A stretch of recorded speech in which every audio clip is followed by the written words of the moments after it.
한 주간 안녕하셨습니까? 2월 25일 주일 예배 시작하도록 하겠습니다. 우리는 사순절의 한복판, 사순절 두 번째 주간에 들어와 있습니다. 사순절 기간을 여러분들 어떻게 보내고 계십니까? 사순절 기간, 그 어떤 것을 하든 우리의 목표와 우리의 마음은 예수님의 길을 뒤따라가며 예수님의 마음을 공감하고 배워가는 것입니다. 예수님이 얼마나 고난당하셨는지 한번 깨달아 보아라, 이런 것이 아니라 예수님의 행적을 우리가 뒤따라가다 보면 우리가 깨닫게 되는 것은 예수님이 우리와 같이 되시려고 얼마나 애쓰셨는가, 우리를 얼마나 사랑하셨는가, 그것을 우리가 계속해서 발견하게 됩니다. 그러므로 사순절의 고난에 동참한다는 것은 우리에게 곤욕이 아니라 우리에게 축복의 시간이 되는 것이죠. 이 사순절 고난의 축제에 기쁨으로 동참하시고 그 안에 풍성한 은혜를 경험하는 저와 여러분 되시기를 주님의 이름으로 축복합니다. 함께 기도하겠습니다. 하나님, 이 고난의 축제의 한복판에 다시 한번 예수님의 사랑을 깊이 묵상하기 원합니다. 우리의 질고를 지고 우리의 슬픔을 대신 지신 주님을 기억하며 나도 내 삶에 십자가 지고 골고다까지 주님을 따라가기 원합니다. 썩어질 정욕과 탐심을 십자가에 못 박고 세상을 향해 죽게 하시고 세상도 우리에 대하여 그렇게 죽게 하여 주셔서 오늘 사느냐 죽느냐로 고민하는 인생이 아니라 살든지 죽든지 내 몸에서 그리스도가 존귀하게 되는 인생 되게 하여 주옵소서. 이 예배를 통해 주님의 큰 사랑을 알게 하시고 그 사랑이 우리의 삶의 감독이 되고 그 사랑이 우리의 삶의 기쁨의 이유가 되며 그 사랑이 우리의 삶을 이끌어가는 능력이 되게 하여 주시옵소서.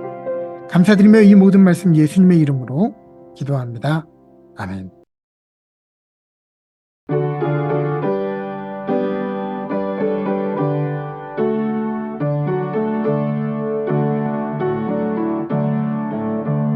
내 모든 소원 기도의 제목 예수님 닮기 원함이라. 예수님 형상 나 입기 위해 세상에 보았기 전에 예수님 닮기 내가 원하네. 날 구원하신 예수님을 내 마음속에 지금보다 주님의 영상 비추소서.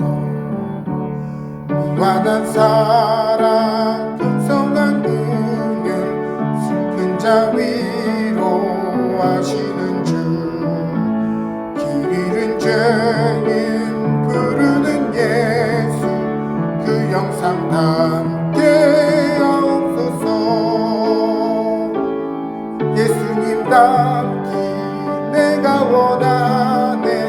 날 구원하신 예수님을 내 마음속에 지금보다 주님의 영상 인치소서.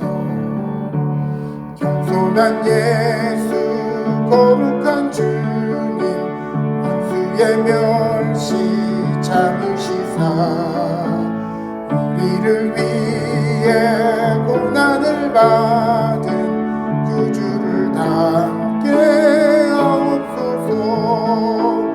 예수님 닮기 내가 원하네.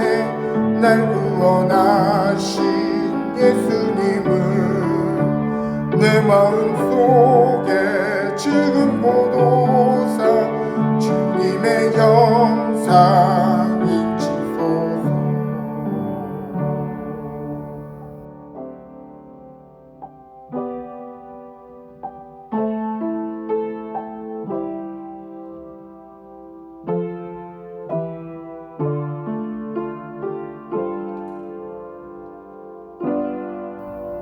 나의 피난처 예수 의지해. 나의 피난처 예수 의지해. 나의 가는 길에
서주세요.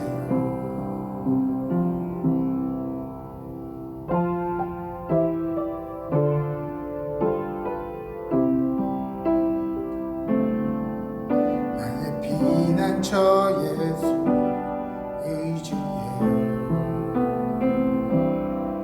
나의 피난처 예수 의지해요. 나의 가는 길에 거센 바람 몰아쳐와도 나의 피난처 예수 의지해요. 나는 영원히 주님 사랑해요. 나는 영원히 주님 사랑해요. 세상 어떤 것도 나의 사랑 이룰 수 없네. 나는 영원히 주님 사랑해요. 아버지 나를 사랑하시니 나의 모든 것 주께 드려요. 아버지 내가 여기 있으니 주님 영광 위하여 서주세요. 주님 교회 위하여 서주세요.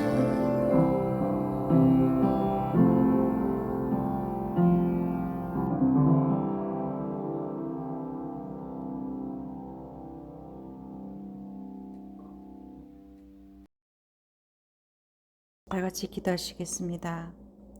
사랑과 은혜가 충만하신 하나님 아버지, 지난 한 주간도 주님의 은혜 가운데 지켜주시고 거룩한 주일 주님 전으로 발걸음을 인도하여 주시니 감사합니다. 귀하고 복된 날 주님 전에 모여 찬양하며 예배할 수 있도록 은혜를 허락하시니 감사합니다. 예배 가운데 은혜와 사랑이 넘치게 하시고 우리의 찬양과 기도가 주님의 마음에 닿게 하옵소서. 연약한 저희들은 세상의 유혹에 빠질 때가 많았음을 고백합니다. 헛된 욕망에 사로잡혀 함께 하시는 주님을 잊고 살았던 지난 날을 회개하오니 용서하여 주옵소서. 거룩하고 구별된 하나님의 자녀로 세상과 타협하지 않게 하시고 하나님의 의를 향한 삶을 살 수 있게 인도하여 주옵소서. 주님이 보이신 사랑을 묵상하는 사순절 기간입니다. 주님의 고난을 묵상하며 십자가의 사랑을 깨닫게 하시고 주님의 발자취를 따라 헌신하고 나누며 사는 삶이 되도록 인도하여 주옵소서. 이 시간 말씀을 전하시는 목사님에게 말씀의 능력과 성령의 충만한 마음을 주사 주의 말씀을 대언하게 하시며 주의 말씀을 듣는 모든 성도들의 마음에 성령의 위로하심과 말씀을 듣게 하여 주십시오. 마치는 시간까지 함께하여 주실 줄 믿사오며 예수님의 이름으로 기도드립니다. 아멘.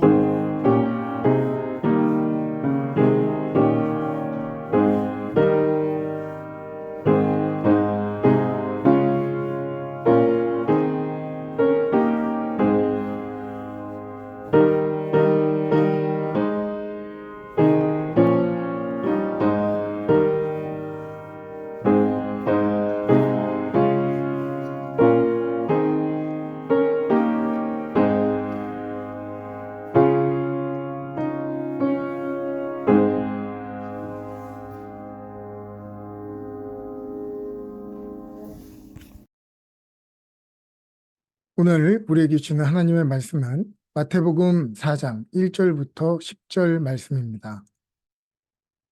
그때 예수께서 성령에게 이끌려 마귀에게 시험을 받으러 광야로 가사 40일을 밤낮으로 금식하신 후에 줄이신지라. 시험하는 자가 예수께 나와서 이르되 내가 만일 하나님의 아들이거든 명하여 이 돌들로 떡덩이가 되게 하라.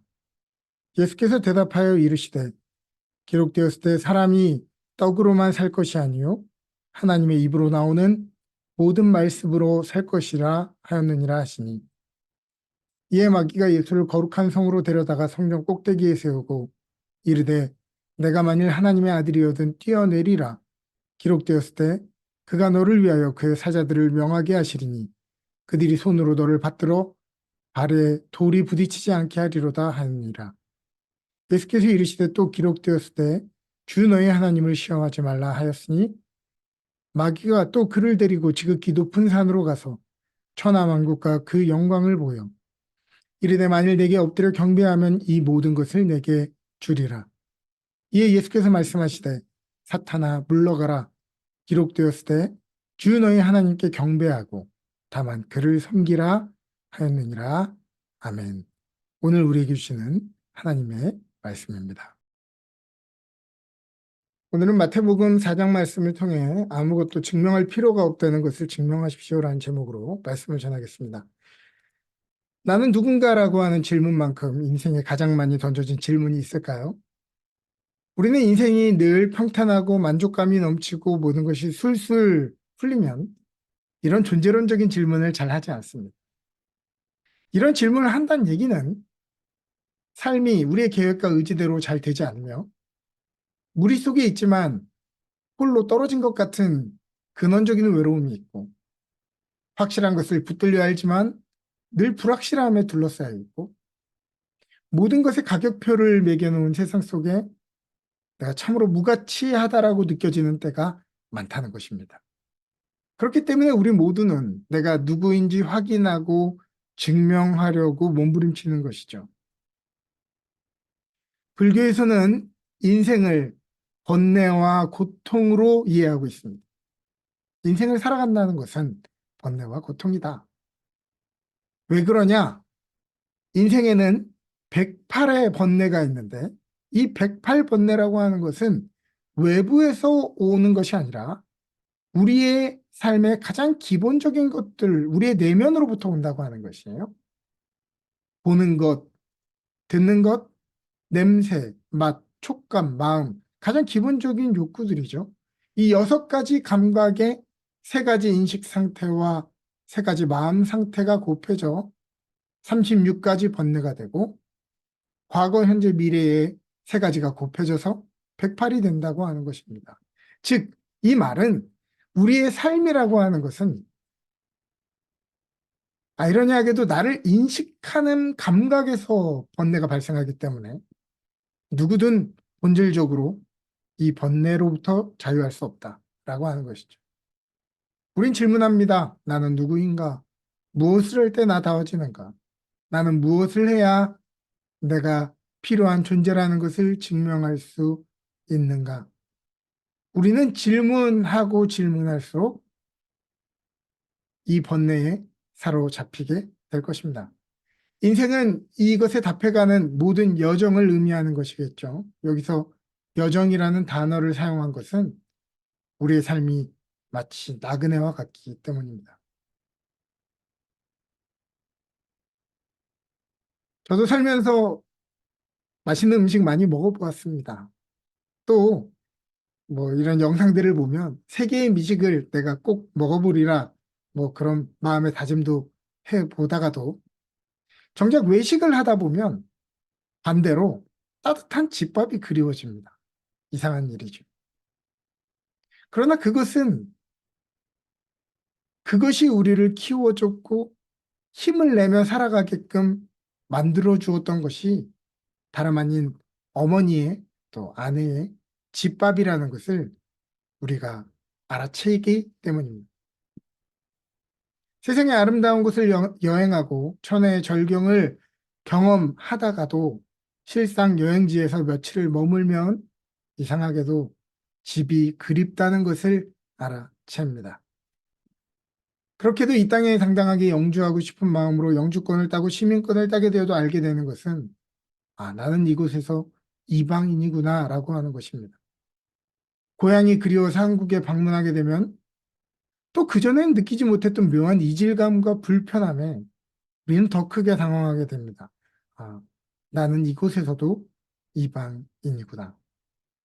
히브리서 11장 13절부터 16절을 보면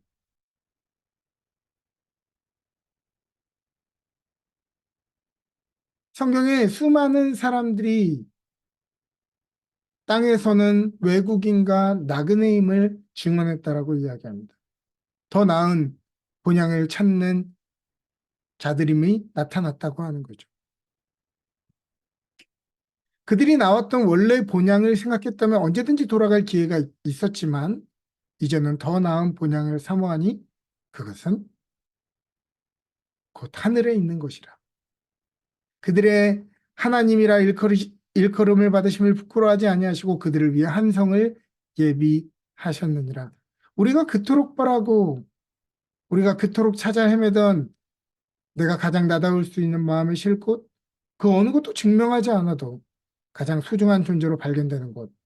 우리의 본향은 어느 공간, 어느 시간을 의미하는 것이 아니라 우리 아버지의 품을 의미한다는 것이죠. 우리의 존재 증명은 나로부터 증명되는 것이 아니라 아버지로 말미암아 우리가 누구인지 증명된다고 하는 것입니다. 제가 어제 페이스북 사진을 통해 우연히 10년 전 사진이 뜨는 것을 보았습니다. 이 사진 안에는 아주 앳된 제 아내의 얼굴과 깐난쟁이 두 아이가 있는 사진이었어요. 이제 시간이 지나 아이들은 아내만큼 키가 커졌고 사춘기가 찾아왔습니다. 사진 속의 앳된 아내도 이제는 흰머리가 희끗희끗해졌고 또 사진에 등장하지 않는 사진을 찍고 있는 저도 몸이 하루가 다르게 예전과 같지 않음을 경험합니다. 그러나 이 사진의 때로부터 지금까지 변하지 않는 것은 제가 한 여인의 남편이며 저 아이들의 아버지라는 사실입니다. 아이들이 저의 자녀가 되기 위해 그 어느 것도 증명할 필요가 없습니다. 인정받으려고 애쓴다고 자녀가 되었다가 취소되었다가 하지 않습니다. 저들이 저의 자녀가 되는 것은 아이들이 선택한 것이 아닙니다. 그것은 주어진 것이고 아버지인 제가 이들을 대하는 것들을 통해 일방적으로 증명되는 것입니다. 내가 아빠이기 때문에 스스로 헌신하는 것이고 사랑하는 것이지 저 아이들이 무엇을 증명하고 무엇을 했기 때문에 제가 아빠가 되어주는 게 아니라는 말입니다. 증명이 필요한 게 아니라 이미 증명된 수많은 것들을 깨닫는 게 더 중요한 것이겠죠. 오늘 성경에서 예수님은 성령에 이끌려 마귀에게 시험을 받으러 광야로 가십니다. 광야라는 곳은 40일을 밤낮으로 굶주린 고립된 곳이라는 것이죠. 이 광야에서 예수님이 굶주렸다는 사실은 인간이 가장 취약하고 말초적인 것에 반응하는 상태가 되었다는 것입니다.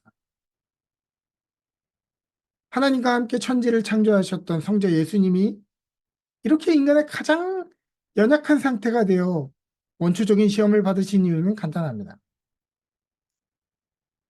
당신의 부족함 때문이 아니라 연약한 인간으로서 오늘을 사는 우리에게 좋은 본을 보여주시기 위함이죠. 가장 연약한 모습이 되셔서 연약한 우리가 어떠한 선택을 해야 되는지 보여주신 것입니다. 첫 번째 시험은 40일을 굶은 사람에게 가장 강력한 유혹일 것입니다. 돌을 떡으로 바꿔봐라. 사실 마귀가 유혹하지 않아도요. 일주일만 굶으면 동그란 돌이 다 빵으로 보입니다. 저는 광야에서 예수님이 초월자의 모습으로 초연하게 그것을 이겨내셨다고 생각하지 않아요. 오히려 이 그림처럼 예수님이 빵처럼 보이는 돌들을 막 모아다가 이 막 먹는 상상을 하셨을 것 같아요. 그리고 막 힘들어 하셨을 것 같아요. 왜냐하면 40일을 굶으면 인간은 그렇게 됩니다.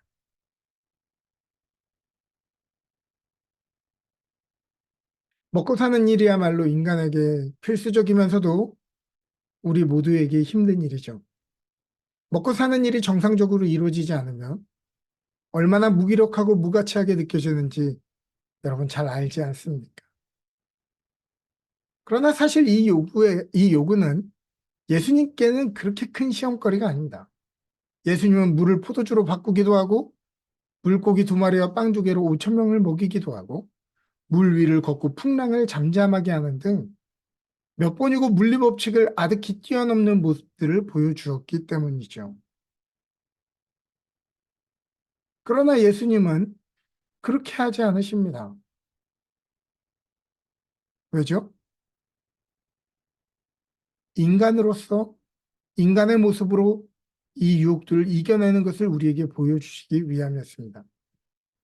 그런데 마귀가 시험하는 내용의 핵심을 보면 단순히 이 물질을 바꾸라는 의미가 아니라 자세히 읽어보면 내가 만일 하나님의 아들이거든 이 돌들로 명하여 떡덩이가 되게 하라 라고 하는 말을 하고 있다는 것입니다.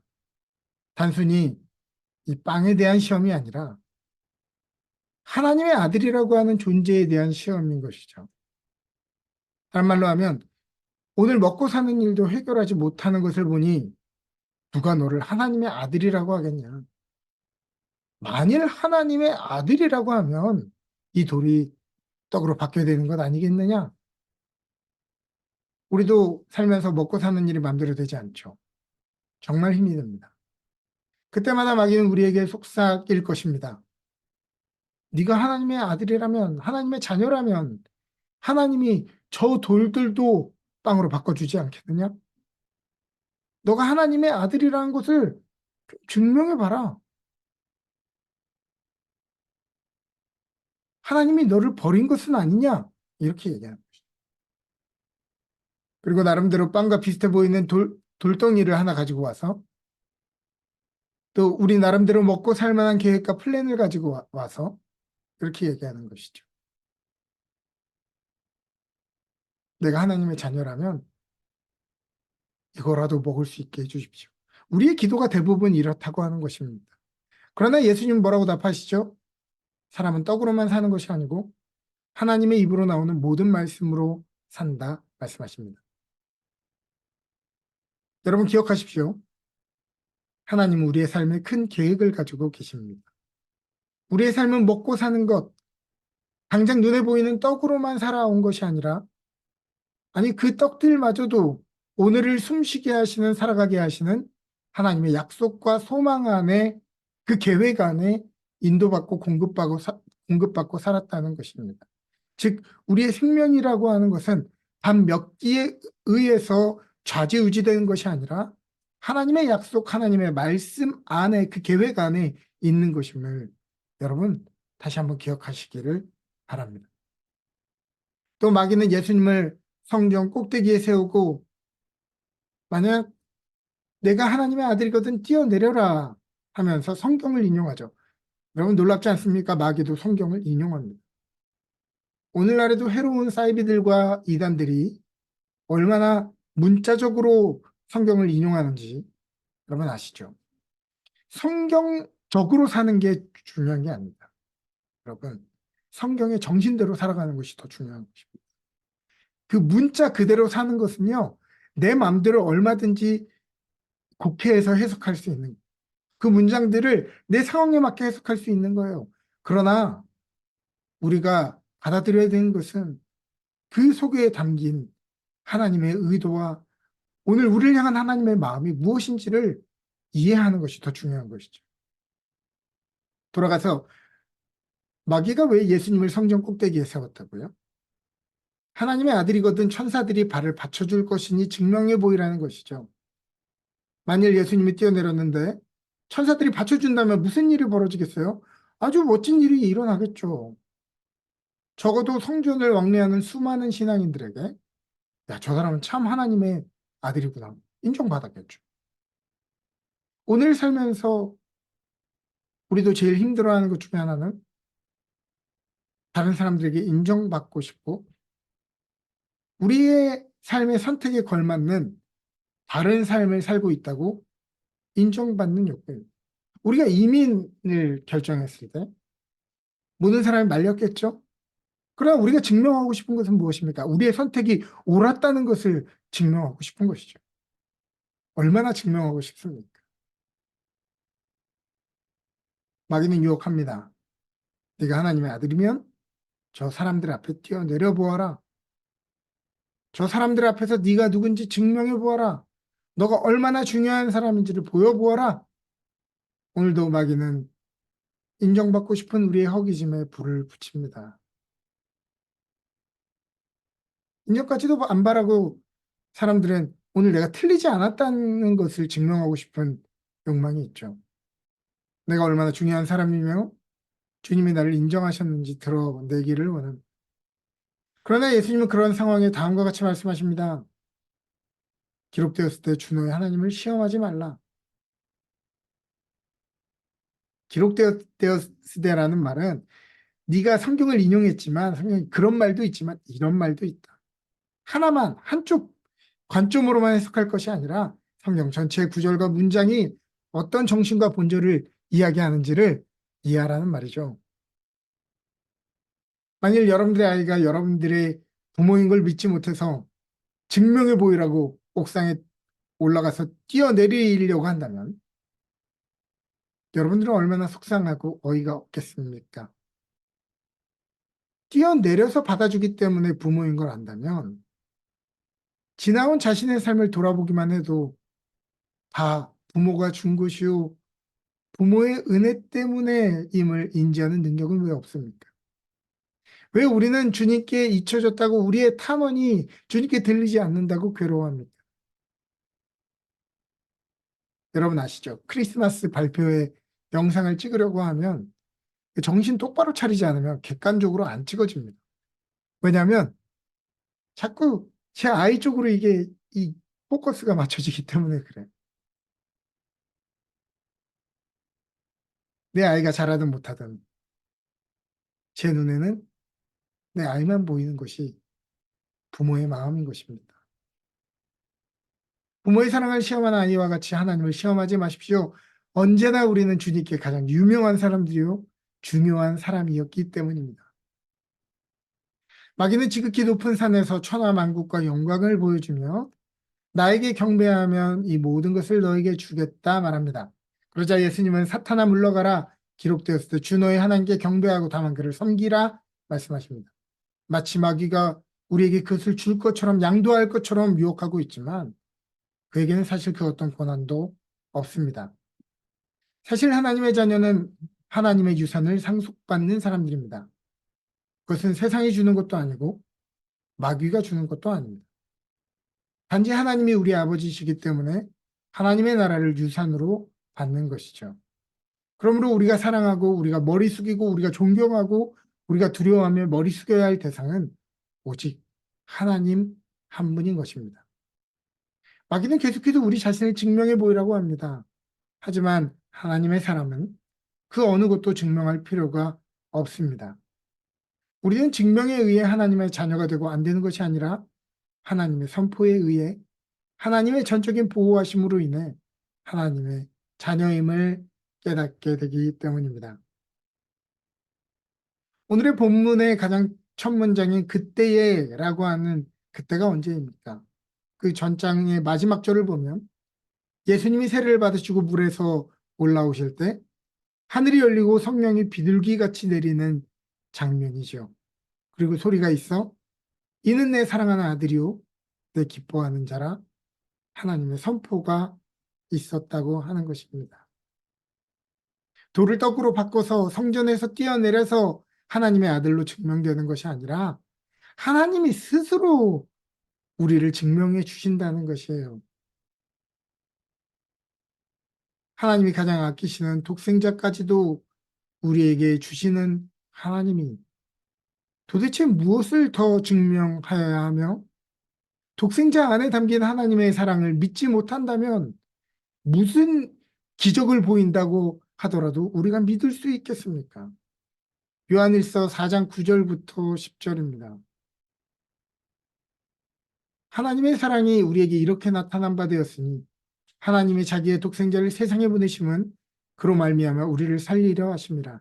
사랑은 여기 있으니 우리가 하나님을 사랑한 것이 아니요 하나님이 우리를 사랑하사 우리의 죄를 속하기 위해 화목제물로 그 아들을 보내셨습니다. 사랑하는 여러분, 마음이 공고하고 의심되어 증명이 필요할 때 아무것도 증명할 필요가 없다는 것을 증명하시기를 바랍니다. 그러나 이렇게 얘기해도 저 또한 오늘도 육신을 살면서 마음이 공고하고 의심이 될 때가 있을 것입니다. 궁핍하고 마음이 바닥에 떨어지는 때도 있을 것입니다. 그때 두려워하지 않고 주님을 바라보기를 원합니다. 주님이 그때 우리의 부족함을, 우리의 연약함을 아시고 우리를 도와 주실 것입니다. 히브리서 2장 17절부터 18절.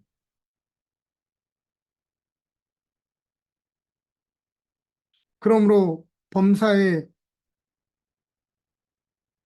형제들과 같이 되심이 마땅하도다. 이는 하나님의 일에 자비하고 신실한 대제사장이 되어 백성의 죄를 속량하려 하심이라.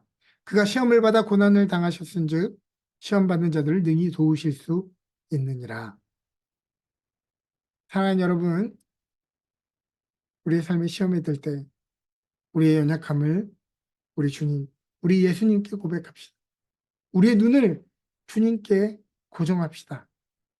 그가 시험을 받아 고난을 당하셨은즉 오늘 시험 받는 자들을 능히 도우실 수 있느니라. 아멘.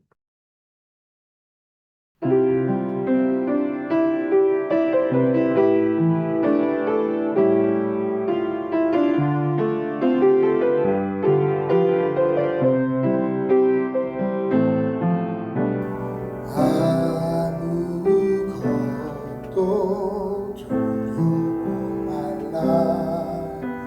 주 나의 하나님이 지켜주시네.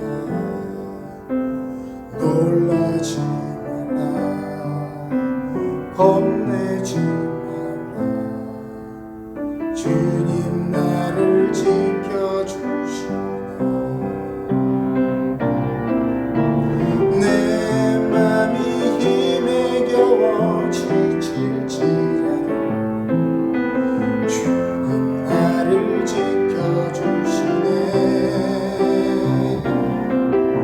세상의 험한 풍파 몰아칠 때도 주님 나를 지켜주시네. 주님은 나의 산성, 주님은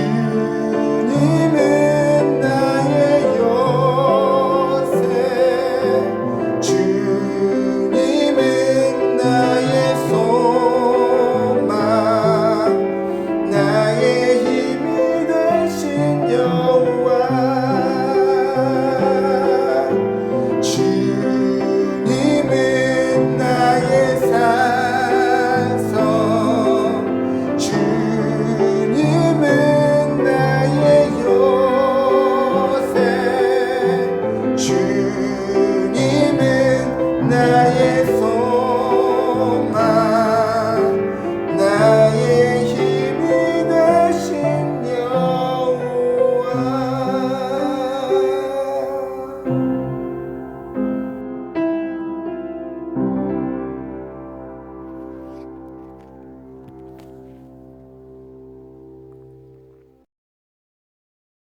함께 봉헌 기도합니다. 우리의 생명의 근원 되시며 삶의 소망이 되신 아버지 하나님, 오늘도 우리의 삶에 두려워진 두려움과 여러 가지 미래의 불확실함 속에서 우리의 눈을 주님께만 고정합니다. 다시 한번 우리의 마음을 깨우며 믿음의 고백과 함께 이 예물을 드리기 원하오니 성도들의 연보를 받으시고 기뻐 흠양하여 주옵소서. 이 적은 것으로 무슨 하나님의 나라의 일을 할까 고민할 때 내 손 위에 그것을 가져오라 말씀하시는 주님에게 이것을 맡겨 우리가 상상치도 못한 기적의 재료가 되게 하여 주옵소서.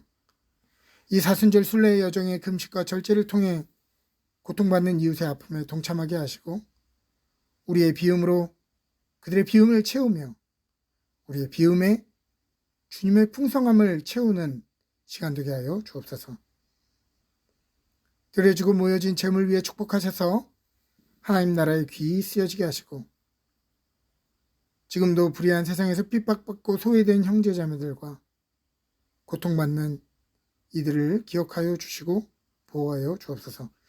너너 은혜 교회가 비록 적어 보이나 만물을 소생시키고 온 열방을 축복하는 요단과 같은 셈의 근원이 되게 하여 주옵소서. 감사드리며 모든 말씀 예수님의 이름으로 기도합니다. 아멘. 지금은 우리 주 예수 그리스도의 놀라우신 은혜와 하나님 아버지의 지극하신 사랑하심과 성령의 매감화 감동 교통하시는 은혜가 오늘 끊임없이 우리 자신을 증명해야 하는 수많은 요구 속에서 그 연약함 속에서 우리 주님을 바라보며 우리의 주님의 도우심을 받기 원하는 주의 성도들 머리머리 위에 그들의 기업과 가정 위에 지금부터 영원토록 함께하여 주시기를 간절히 축원하옵나이다. 아멘.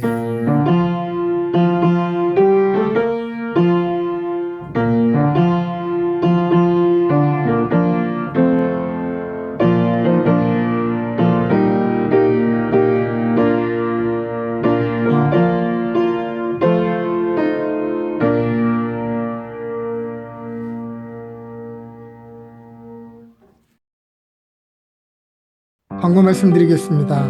사순절 기간입니다. 사순절은 부활절까지 주일을 제외한 40일을 의미하는 것이고요. 이 기간 동안 기도와 금식과 나눔을 통해 주님의 고난에 동참하는 시간입니다. 이 시간을 통해서 주님의 그 행적을 뒤따라가며 우리를 위해 주신 그 주님의 사랑과 은혜를 발견하는 귀한 시간 되기를 바랍니다. 이번 주 금요일에 캐나다 동부 지방예가 있었습니다. 하나님의 은혜 가운데 잘 맞춰졌음을 여러분들에게 보고드립니다. 2023년 헌금 영수증을 신청받고 있습니다. 재정부장님에게 신청해 주시기를 바랍니다. 여러분들의 기도 요청합니다. 저희 교회에 제 아내인 신혜린 사모가 이번 주에 담낭 제거 수술 후 입원 계획에 있습니다. 빠른 회복을 위해서 여러분 기도해 주시기를 부탁드립니다. 한 주간 주님의 은혜 가운데 풍성한 한 주 되시기를 주님의 이름으로 축복합니다.